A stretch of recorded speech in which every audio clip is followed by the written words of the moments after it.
Doutora Denise Steiner, a nossa dermatologista aqui da Revista Oeste. Todas as quintas-feiras estamos aqui para conversar sobre saúde com alguém que tem uma credibilidade tanta. Adoramos ouvi-la. Tudo bem, doutora? Bem-vinda. Linda como sempre. Chega, não dá para eu falar isso toda quinta. Eu queria dar parabéns para vocês, tá? Que o programa só tá, crescendo. Poxa. E isso é muito importante para todo mundo. E eu Obrigada. fico sempre feliz de estar aqui, trazendo um pouquinho da saúde, né? Que, como eu digo sempre, a gente precisa para resistir a esse Brasil de hoje. Verdade, né? A saúde física e a mental estão muito ligadas, né? Ô, doutora, nosso tema hoje, então, é saúde capilar? Quais as dicas que você trouxe? Temos fotos? Não, mas eu queria que vocês soubessem que o cabelo, a gente até poderia viver sem um cabelo, não precisaria ter. Mas ele é um marcador muito importante da nossa saúde. Então, é importante você ficar prestando atenção no cabelo, no couro cabeludo, cuidar direitinho, porque ele está dando dicas de como está a sua saúde interna. E como que eu faço? Se eu olhar assim, a olho nu, já vejo o meu como tá? Vamos ver um primeiro problema. Cadê? Que tinha umas fotos, né, de... Começa aí é a de ficar queda de ralinho. cabelo. Quando há queda de cabelo, a grande importância é assim, esse cabelo está caindo porque tem uma doença, então olha lá, a primeira foto é uma foto de calvície feminina. Então, na verdade, vai aumentando essa risca e ele está afinando, está ficando fininho. Isso é muito importante detectar porque, na verdade, você pode tratar e evitar que ele afine. Se ele afinar demais, ele vai cair. Aí o homem também com calvície na outra foto.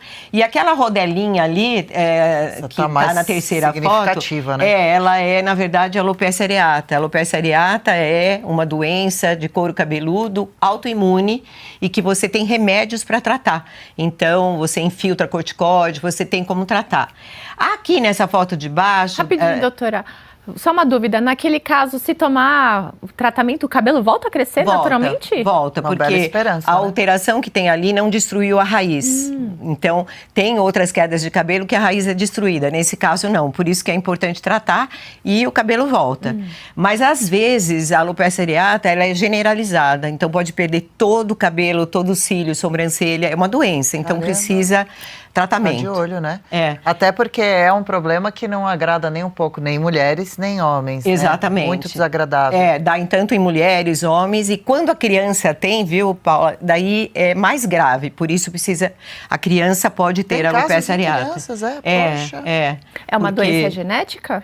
Não, ela é autoimune, mas a criança, principalmente, tem uma influência genética, se os pais dela têm, como é uma doença autoimune, as doenças autoimunes têm um potencial genético. Você tem mais chance de ter numa família e tal.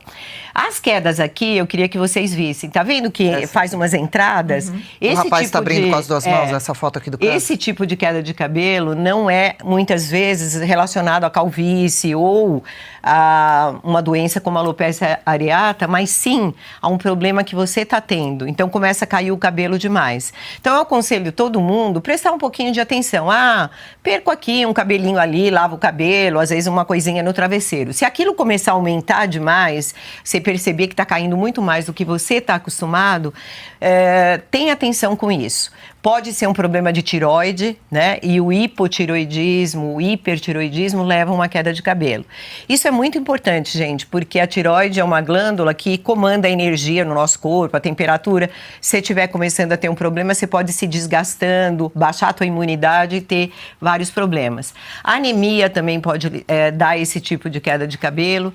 Um estresse muito grande, por isso que eu sempre digo, vamos ficar fortes em relação ao estresse. Isso, Paula.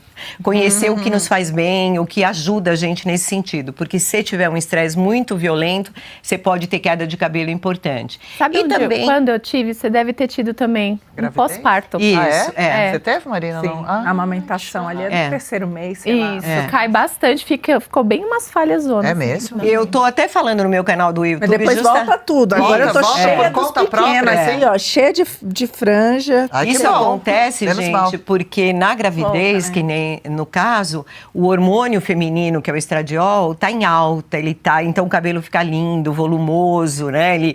E daí, quando você tem o nenê, há uma queda abrupta desse hormônio, além do estresse que você passa ali no primeiro. Então, geralmente, 3 a 4 meses depois que o nenê nasceu, você tem uma queda importante, pode ter uma queda importante. É bom ficar de olho, porque algumas mulheres já tinham um pouquinho de calvície e nesse momento elas pioram muito. Mas, em geral, ela recupera todo, como a Marina está falando. Só que é bom se nutrir adequadamente, né?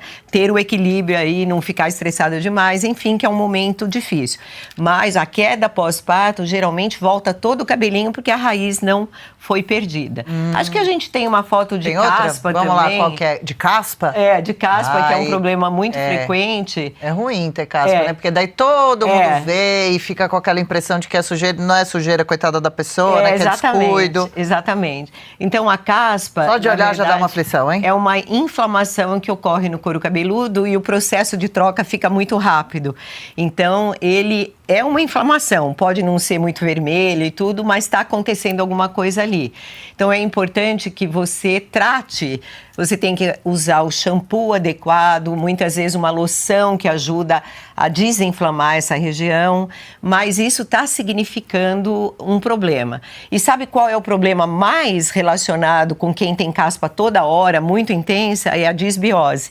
Então, problemas intestinais que levam a um descontrole, muitas vezes fazem a pessoa ter caspa frequentemente. Olha que interessante. Então, um problema no aparelho digestivo que vai ter... Que falam que é o nosso segundo cérebro mesmo aqui, né? Exatamente, por isso, por ser o segundo cérebro. Então, o que acontece? O intestino é um órgão que ele está determinando o que vai entrar na gente. E, às vezes, ele começa a ficar célulazinhas meio soltas, assim, e deixa entrar o que não devia. E isso começa a entrar no nosso organismo substâncias que não deveriam e as bactérias começam a mudar. Então, você tem a abertura do intestino, que chama leaky gut, e temos também a disbiose, que é desequilíbrio lá dos bactérias que nos acompanham, que são importantes, mas elas não podem ficar desequilibradas. Então, quem tiver caspa com muita frequência, nota que o estresse está relacionado, quando ele também está sem resistência está relacionado, mas nota também, ele tem que ir buscar se o intestino dele está funcionando bem. Geralmente eles estão ou com o intestino preso ou com o intestino solto demais. Então, é interessante que se faça uma pesquisa nesse sentido, né? Claro, claro. Eu acho que nós temos outras fotos também. Qual que você queria pedir para a gente procurar lá no nosso era, acho que sobre caspa. Quer jogar uma próxima aí, ó? Por exemplo, dermatite aqui, na verdade, é a dermatite seborreica, que inclusive já pode ter psoríase. Então, a diferença da caspa para isso é que vocês podem notar, ó, como fica vermelho ali, né? E como ela começa também a ir para a pele. Então, a psoríase, que é uma doença inflamatória, pode acometer só o couro cabeludo. E também aí nós temos que ter um shampoo adequado, temos que usar um remedinho e tudo mais. Agora, no dia a dia, é importante ter o shampoo adequado. Lavar demais ou lavar de menos não é uma causa de queda de cabelo, mas você tem que lavar no momento certo. Se você tem uma tendência à caspa e lava uma vez por semana, não dá, né? Se você tem também o cabelo muito ressecado e você fica lavando todo dia, também não é bom. Então, tem que haver um equilíbrio, talvez dia sim, dia não, ou a cada 2 dias. Depende muito da oleosidade do seu couro cabeludo, do seu tipo de cabelo. Aqui em São Paulo, como a poluição é muito intensa, a gente dia sim, dia não seria uma boa medida. E muitas pessoas reclamam, meu cabelo é oleoso na raiz e depois ele é seco na ponta, como que eu faço para cuidar? A questão é que aqui no couro cabeludo é que temos a produção de sebo, então realmente é aqui que tende a ficar mais oleoso. Mas muitas vezes o cabelo compridão sofreu um monte de ataques, né, de poluição, de mudança de temperatura, de procedimentos químicos, né, que a tintura, enfim, e aí o cabelo fica muito seco. Então é interessante umas 2 vezes por semana usar uma máscara hidratante, deixar um tempo no couro cabeludo. É interessante também que tenha um condicionador já com vitaminas e também ele passe em todos os fios de cabelo. Então o cabelo ele merece um cuidado no couro cabeludo e um cuidado em relação à raiz. Os seus, por exemplo, isso que eu ia falar, o meu cabelo eu evito lavar, eu lavo aproximadamente 2 a 3 vezes na semana só, porque como ele tem esse formato, a questão... Encaracoladinho, a oleosidade não consegue chegar na ponta. Exatamente. Então fica bem seco. Exatamente. Aí você sabe uma coisa também, a forma de lavar, que isso é uma coisa que mudou a minha vida. Porque eu tenho dermatite seborreica, mas eu uso um shampoo que é um remédio, não dá problema nenhum. Lavo, controla. É algo que não me causa. Mas você usa o tempo todo? Eu uso o tempo inteiro. Eu sempre, ao invés do shampoo, eu uso o shampoo desse tipo. que a minha dermatologista passou. Então, eu uso esse shampoo sempre, que é um shampoo de tratamento. E uma coisa que é o condicionador sempre só nas pontas. E o shampoo só no couro cabeludo. Então, o shampoo não vai no cabelo, vai no couro cabeludo. E o condicionador só vai no cabelo, jamais no couro cabeludo. Que é uma coisa que parece bobagem, mas faz toda a diferença também, né? Exatamente. Na verdade, a maioria das pessoas vai ter esse tipo, né? Tem mais oleosidade aqui, então restringe o shampoo a essa região do couro cabeludo.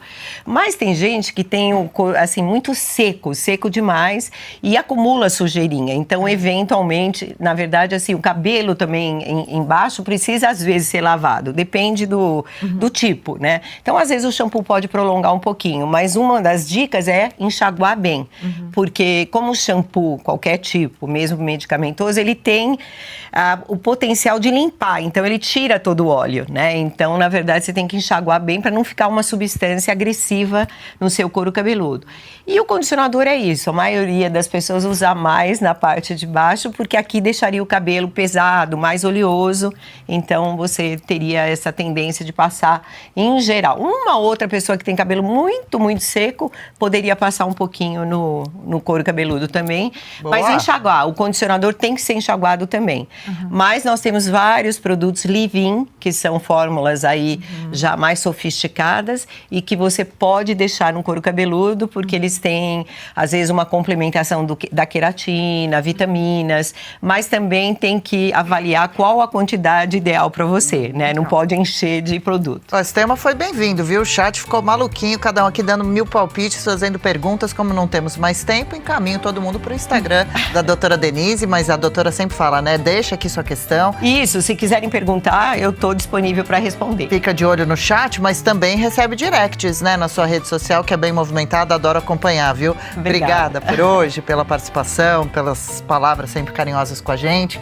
Simpatia nessa companhia matinal. Eu que agradeço as meninas aí trazerem contribuições e você, e sempre reforço que fico muito feliz de estar aqui. E a gente mais ainda, viu? Anima a nossa quinta-feira, mesmo que nessa retinha final de programa, o cabelo da Paula é um charme à parte. Concordo, não, nem fale, Edson. nem fale. Eu só consigo fazer, a gente aqui, né, Marina, a doutora também, se a gente usar aquele Babyliss lá, já ela nasceu assim, toda cacá. Nada como se a gente pudesse, fica, né? Desse jeito, né? Minha irmã tem assim também. Também, olha. Claro. Mas dá um trabalhão. Não, dá um trabalho. O cabelo cacheado dá um trabalho, mas é lindo o seu cacho, realmente. É bem cuidado. Viu? Doutora, legal. Gostou desse corte? Estamos ao vivo de segunda a sexta-feira, das 10 ao meio-dia, no YouTube da Revista Oeste. Eu, Marina Helena, Adriana Reide e Paula Camacho analisamos as principais notícias do dia. E siga as nossas redes sociais, @oestcom.elas.